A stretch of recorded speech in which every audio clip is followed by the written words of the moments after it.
మీ అందరికీ తెలుసు నేను తెలుగమ్మాయినని. మరి నేను ఇంగ్లీష్ ఎలా ఫ్లూయెంట్‌గా మాట్లాడగలుగుతున్నానో. మీరు నా ఇంగ్లీష్ ఛానెల్ చూసినట్లయితే మీకనిపిస్తుంది ఒకసారి కాకపోయినా ఇంకొకసారి. నేను మాట్లాడే ఇంగ్లీష్‌ని సినిమాల వల్ల, యూట్యూబ్ వల్ల విని ప్రాక్టీస్ చేసి నేర్చుకున్నాను. నన్ను నా ఫ్రెండ్స్, కొలీగ్స్ చాలామంది అడిగేవాళ్ళు. ఇంగ్లీష్ మాకు కూడా అర్థమవుతుంది. కానీ ఎందుకు మేము మాట్లాడలేకపోతున్నామో, ఎక్స్‌ప్రెస్ చేయలేకపోతున్నామని. ఈ వీడియోలో నేను మీకు ఆ ప్రాబ్లమ్‌ని ఎలా ఫిక్స్ చేసుకోవాలో చెప్తాను.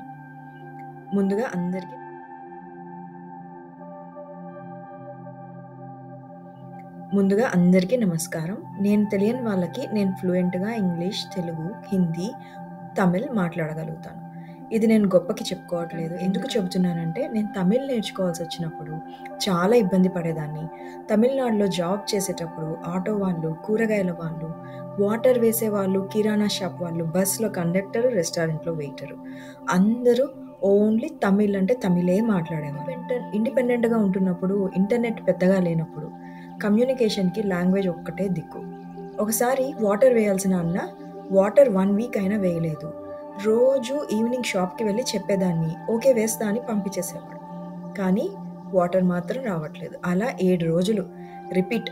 ఇంక తట్టుకోలేక ఒకరోజు షాప్‌కి వెళ్లి తమిళ్‌లో కుస్తీ పడుతూ అడుగుతుంటే ఆటోమేటిక్‌గా ఏడుపొచ్చేసింది. ఎందుకంటే నేను మాట్లాడే ఆ మిక్స్‌డ్ తెలుగు, తమిళ్, ఇంగ్లీష్ ఆయనకు అర్థం కావట్లేదు అనేది మాత్రం నాకు అర్థమవుతుంది. కానీ నేను చెప్పలేకపోతున్నాను. ఎందుకంటే నాకు ఇంకా అప్పటికి తమిళ్ రాదు.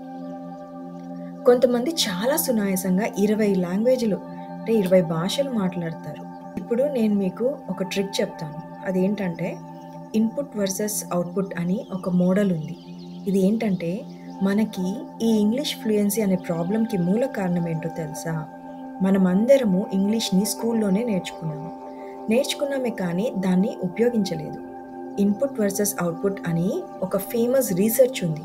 ఈ రీసెర్చ్ ఏం చెబుతుంది అంటే స్కూల్‌లో ఎడ్యుకేషన్ సిస్టమ్ కేవలం ఇన్‌పుట్ మాత్రమే.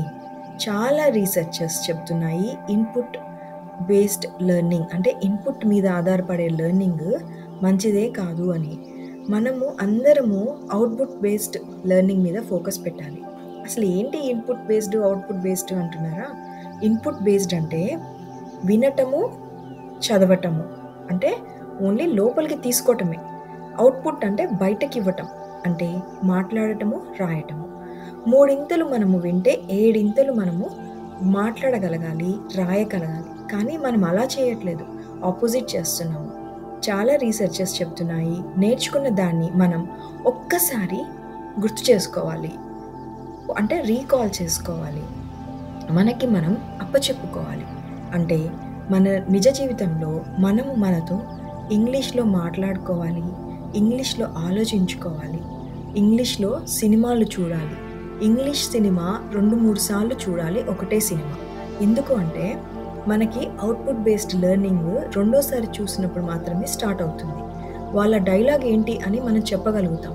కింద సబ్‌టైటిల్స్ చదవాల్సిన అవసరం ఉండదు. రెండోసారి, మూడోసారి చూస్తున్నప్పుడు. ఇంతకంటే బెటర్ ఆప్షన్స్ కూడా ఉండొచ్చు. కానీ నేను మాత్రం హిందీ, ఇంగ్లీష్, తమిళ్ మాట్లాడటము నేర్చుకుని మాత్రం సినిమాలు చూసే. ఏమీ రానప్పుడు కూడా తమిళ్ సినిమా థియేటర్‌కెళ్ళి మరి తమిళ్ సినిమా చూసేదాన్ని తమిళ్ ఫ్రెండ్స్‌తో. ఎందుకు అంటే తమిళ్ అలానే తొందరగా వస్తుంది అన్న నమ్మకం. ఎందుకంటే నేను ఇంగ్లీష్, హిందీ కూడా అలానే నేర్చుకున్నాను. నేను ఖచ్చితంగా చెప్పగలను మీరు ఎవరైనా సరే ఈ ట్రిక్ ఫాలో అవ్వండి. చూసిన ఇంగ్లీష్ సినిమాని రెండోసారి, మూడోసారి చూడండి. సబ్‌టైటిల్స్ లేకుండా మీరు వాళ్ళ డైలాగ్స్‌ని వినటంకి ప్రయత్నించండి. వాళ్ళ డైలాగ్స్ మీకు ఈజీగా అర్థమైపోతాయి. ఎందుకంటే మీరు అది ఆల్రెడీ చూసారు కాబట్టి. వాళ్ళు మాట్లాడే డైలాగ్స్ ఏంటో మీకు తెలుసు కాబట్టి. అర్థమైన డైలాగ్స్‌ని మీరు గుర్తు చేసుకొని రోజువారీ జీవితంలో అది వాడటానికి ట్రై చేయండి. మీరు ఫ్లూయెంట్‌గా మాట్లాడగలగటం స్టార్ట్ అయ్యాక మీకు ఇంకొక ప్రాబ్లమ్ వస్తుంది. అది ఏంటంటే ప్రొనౌన్సియేషన్ అంటే పలకటం. ఫస్ట్ స్టెప్ వచ్చి కాన్ఫిడెన్స్. అది ఎలాగో మీరు ట్రిక్ చూసి గెలిచేసుకుంటారు. సెకండ్ స్టెప్ వచ్చి ప్రొనౌన్సియేషన్ అంటే పలకటం. ఎప్పుడైనా ఒక పదము తప్పు పలికితే రెడీగా ఉంటారు కొంతమంది. దాన్ని అలా కాదు ఇలా పలకాలి అని చెప్పడానికి. వాళ్ళు కరెక్ట్ చేసే కొద్దీ మనలో ఉన్న కాన్ఫిడెన్స్ పోకూడదు. ఒకవేళ పోవటం స్టార్ట్ అయితే మనం మళ్ళీ 0 స్టెప్‌లోకి పడిపోతాం. ఆ ప్రాబ్లమ్‌ని ఎలా ఫిక్స్ చేసుకోవాలో నేను మీకు ఒక ట్రిక్ రూపంలో చెప్తాను. నా తెలుగు భాష వింటున్నప్పుడు ఒక్కసారి కాకపోయినా ఇంకోసారి మీకు అనిపిస్తుంది, ఈ పిల్ల వ్యాస ఏం వ్యాస అని. అలానే మనం ఇంగ్లీష్ మాట్లాడేటప్పుడు కూడా మనకంటూ ఒక వ్యాస ఏర్పడుతుంది. అది మనం ఇంగ్లీష్ ఎక్కడి నుంచి నేర్చుకున్నామో అక్కడ పట్టుకుంటుంది మనకి ఈ వ్యాస. యుఎస్ఏ సినిమాలో పలకటం ఒకలా పలుకుతారు. యూకే సినిమాలో ఒకలాగా, ఆస్ట్రేలియా సినిమాలో ఒకలాగా, యూరోప్ సినిమాలో ఒకలాగా. అలానే మీరు కూడా ఒక్కో కంట్రీ క్లయింట్‌తో ప్రాజెక్ట్ చేస్తున్నప్పుడు వాళ్ళకంటూ నేటివ్ యాక్సెంట్ ఒకటి ఉంటుంది. వాళ్ళు వాళ్ళ వర్డ్స్ వాళ్ళ ఓన్ యాక్సెంట్‌లోనే పలుకుతారు. ఇందులో ఏది కరెక్ట్, ఏది రాంగ్ అని మీరెలా చెప్పగలుగుతారు? భాష నేర్చుకునేది కమ్యూనికేషన్ ఈజీ అవ్వటానికి. దాని వలన మన పనులు చకచకా అవ్వటానికి. యాక్సెంట్ ఇష్యూస్ వచ్చినప్పుడు, ఓహో! వీళ్ళకి ఇలా పలికితే కంఫర్టబుల్‌గా ఉంటుందా అనుకోని ఓకే అని అనుకోండి అంతే. ఇప్పుడు నేను తెలుగమ్మాయిని.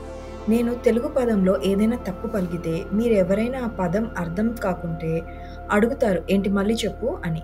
అర్థమయ్యాక ఓకే అని మిగతాది వింటారు. కానీ పనిగా ఎవరు ఇలా కాదు అలా పలుకు అని ఎవరు కరెక్ట్ చేయడానికి ట్రై చెయ్యరు. అలానే అండి ఇంగ్లీష్ భాష కూడా.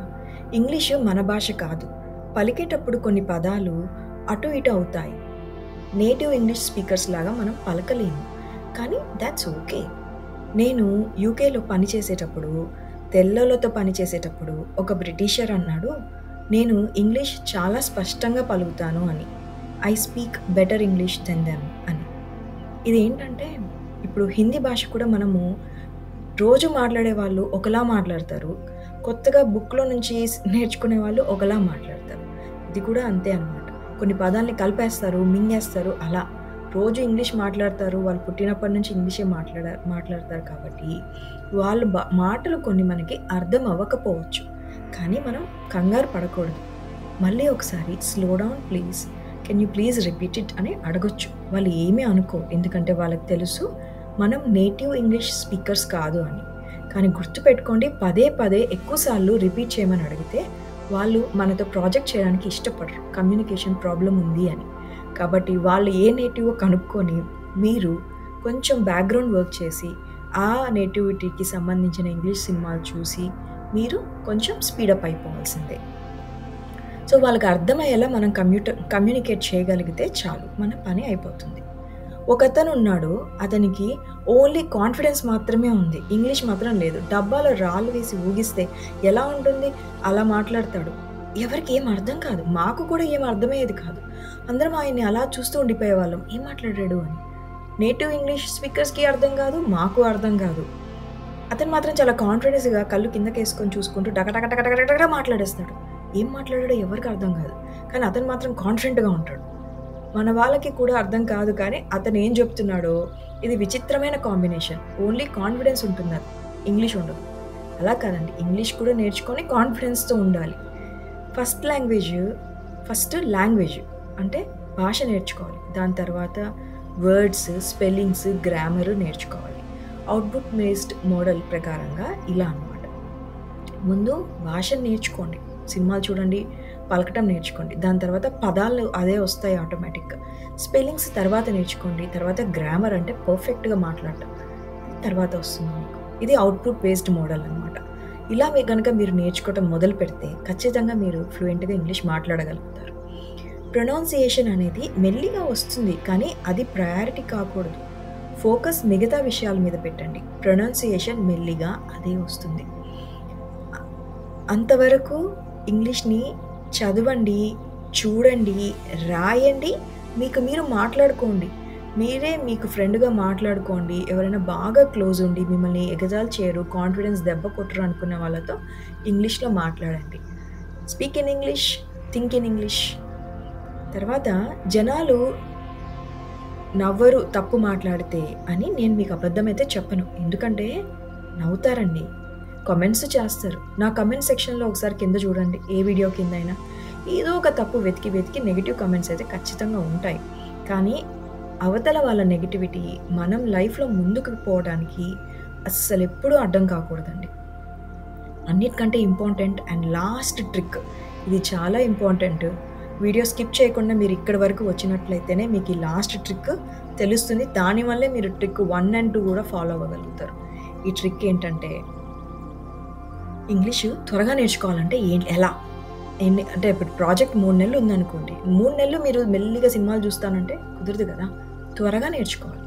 అది ఎలా కుదురుతుంది మీకు త్వరగా నేర్చుకోవడం అంటే ఫన్ ఫ్యాక్టర్ అనే ట్రిక్ అనమాట. ఏంటి ఫన్ ఫ్యాక్టర్ అంటే ఏదైనా నేర్చుకుంటున్నప్పుడు మనకి మజా రావాలి.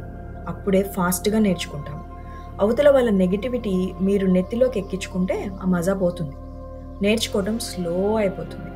మూవీస్ చూసి నేర్చుకోమని ఎందుకు చెప్పాను అంటే మన మూవీస్‌ని మనం ఎంజాయ్ చేస్తూ చూస్తాం. ఇంగ్లీష్‌ని గ్రాబ్ చేస్తూ ఉంటాం. మనకు తెలియకుండానే చేస్తాం ఆ పని. రెండోసారి, మూడోసారి ఆటోమేటిక్‌గా అప్పచెప్పేయగలం. ఫన్ ఫ్యాక్టర్‌తో పాటు చూస్తే ఆ మూవీని. ఆ level of fun factor school ఎడ్యుకేషన్‌లో ఇంకా ఎక్కడ ఉండదు. So, don't lose the fun factor while learning anything new in life. ఇంగ్లీషే కాదు, టెన్నిస్ అయినా, స్పోర్ట్స్ అయినా, కొత్త విషయం ఏదైనా, వంట అయినా, ఏదైనా సరే నేర్చుకుంటున్నప్పుడు ఎంజాయ్ చేస్తూ నేర్చుకుంటే త్వరగా నేర్చుకుంటారు. ఓకేనా? ఈ వీడియో ఇంకా ఎక్కువ మందికి రీచ్ అవుతుంది మీరు సబ్స్క్రైబ్ గనుక చేస్తే.